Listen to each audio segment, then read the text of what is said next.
Isang mapagpalang 2024 sa ating lahat. Taon ng mga dragon. Sino nga ba ang mga dragon? Di tayong mga misis. Sino pa ba? Sa eme-emeng vlog nga na ito, ipapakita ko sa inyo kung ano yung makikita natin pag pumunta kayo at bumisita sa Henan Regency Resort dito sa may Boracay. Sumuong kami palipad at andito ang mga building na mararangya sa Metro Manila. May nanonood na batang malikot.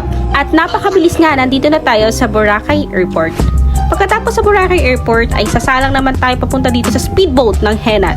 May bala kayong magbakasyon sa Boracay, must try talaga yung mga resort dito kasi may mga private transportation sila na magdadala sa inyo papunta doon sa hotel ninyo. Na kayo mahahagard, hindi kayo may stress katulad niyang nasa video na yan.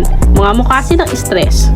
Pag-apak nga sa buhangin ng Boracay, pangalawang beses na tong nakaapak ng aking mga bugwit sa buhangin ng Boracay. Kaya agad naglaro ang mga batang ito at wala na nga atang plano mag-check-in muna bago maglaro. At ito naman ang aking madir. Di ko nga alam ba't siya sinisipol at nilalamig. Napakainit dito sa Boracay. Kulang na lang medyas. Ay naku nama. Kikita nyo ba yung mga bilbil na yan? Mga bilbil na yun ang bilbil ng gatas na nabili ng papa niya. Ito yung kwarto namin. Ito, pagpasok nyo, may bathtub dyan sa gilid. Pwede kayong maglublob para matanggal yung mga libag nyo. Pagpasok nyo nga, may makita kayong bata doon sa gilid. Pero huwag nyo nang tignan. Dito tayo sa may higaan.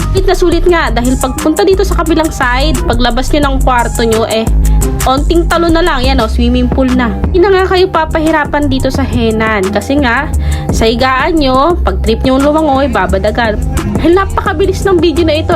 Napunta na tayo dito sa seafood paluto. Naubo pa nga ako. Yung seafood paluto nila. Kami naman, gusto naming matry ito dahil ilang beses na kami nakabalik sa Boracay. Yung nanay ko, first time niya. Mga asawa ko, yung kinuwang lobster, yung napakalaki. Yan lang ang in-order namin. Yung napakalaking 1 kilong lobster. Tapos, merong krabi.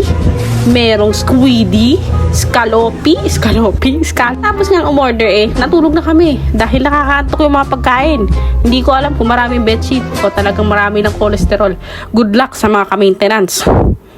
Yung bill nga namin doon sa paluto, umabot ng 10,000. Itong asawa ko naman, nandito na tayo ulit ngayon sa video dahil napakabilis nga ng voice over na ito. Katapos yung kumuha ng tuwalya dyan kay ate sa may gitna, dyan ka bibili ng mga drinks mo. Beer, coke, juices, tsaka nung towel. Pag nag-swimming ka, pwede kang kumuha doon. Pero kailangan mong bitbitin yung keycard mo. Tumawid siya papunta ron at papunta dito sa kanyang mga bugwit. Hindi pa nga nakontento. Ayan, bumili pa ng buko juice. Tsaka ng beer.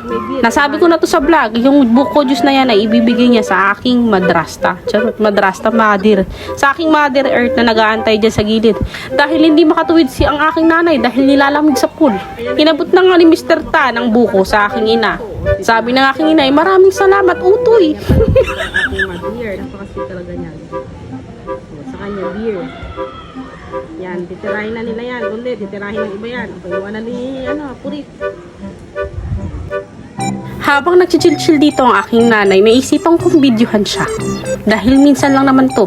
Dahil masakit na nga mga kasukasuan niya, minsan na lang siya maisama. Kayo guys, habang malakas pa kayo, bata pa kayo, mag-travel na kayo, puntahan nyo na lahat ng gusto nyo puntahan. Dahil pag tumanda na kayo, masakit na ang kasukasuan nyo. Kahit may pera kayo, hindi nyo na kayang lumamierda. Kami, ito. Sinusulit na namin ang bawat minuto ng aming buhay. Sinusulit namin, kaya yung asawa ko, 3 beer agad. Para sulit na sulit daw ang pagstay dito. 3 beer agad ang titirahin. At 3 coke. Nagre-reklamo pa nga siya kasi nakailang balik na siya dun. Sabi ko, ayokong lumakad papunta dun dahil hindi ako marunong lumangoy. Lumulublob lang ako dito. Medyo malalim na dun sa may bandang hon. Ay, may nakita naman ako dito magandang dilag.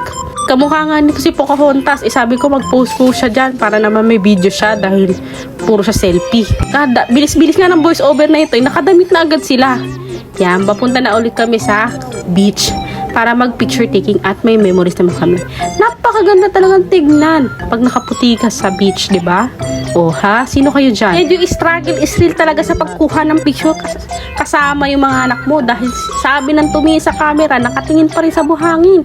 At tinawag ko na nga itong mga ka-maintenance natin at medyo robotic ang pagkalaw. Sabi ko, babi, bilis-bilisan at napakainit diri. Ay, pawis na pawis ang kilikili namin. Struggle is real talaga guys kasi ang init talaga, sobrang tirik na tirik yung araw tapos hindi mo makita kung napipicture ka ba ni kuya o nakikita ka ba sa camera. Dahil medyo against the light nga dito, sobrang galit na galit si Haring Araw. Para hindi naman puro gadgets ang ginagawa ng mga anak namin, ayan, at magdesisyonan ko nga na gumawa ng castle. Aba, akala ko nga madali lang nung castle na to kagaya ng nakikita ko sa iba. Itinoob na nga namin ng anak ko ang castle at gagawa kami ng palasyo. Ang nagawa namin ay, ayan, tignan nyo, abangan nyo, epic nga eh. Di ko alam bakit sa iba maganda to, pero sa amin epic. Pinukpok ko na nga dahil ang tigas niya, ayaw niyang lumabas. Para siyang kulangot. At huwag niyo nang pansinin yung bilbil ko. Bakit? Wala ba kayong bilbil?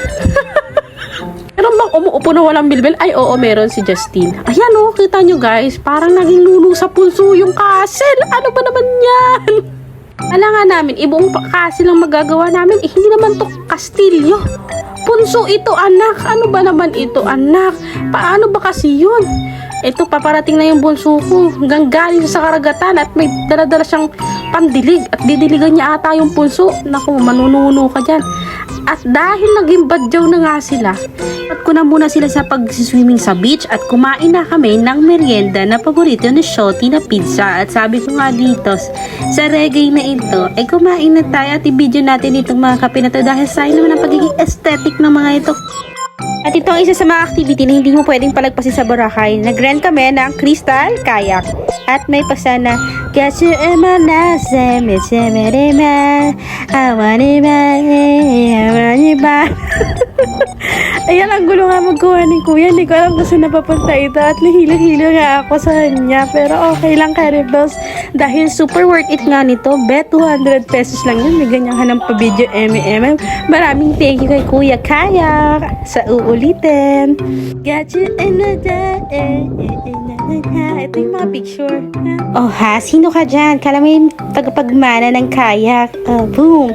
At syempre, hindi papakabog itong aking pamangkin. Nasabit lagi sa aking mga lakad. Dahil lagi niyang tinatanong, saan ka punta? Saan ka punta? To the moon. Road trip. Boom boom. Skas skas. Bing bing. Ayan. Tignan niyo naman paano siya magsagwan. Parang hindi niya kayang bitbitin yung sagwan. At parang tatangayin siya sa sobra niyang petit. Sexy na petit. Flat na petit. Pero medyo manana. Mahaba ang buhok. At mga matay singkid. Ayan.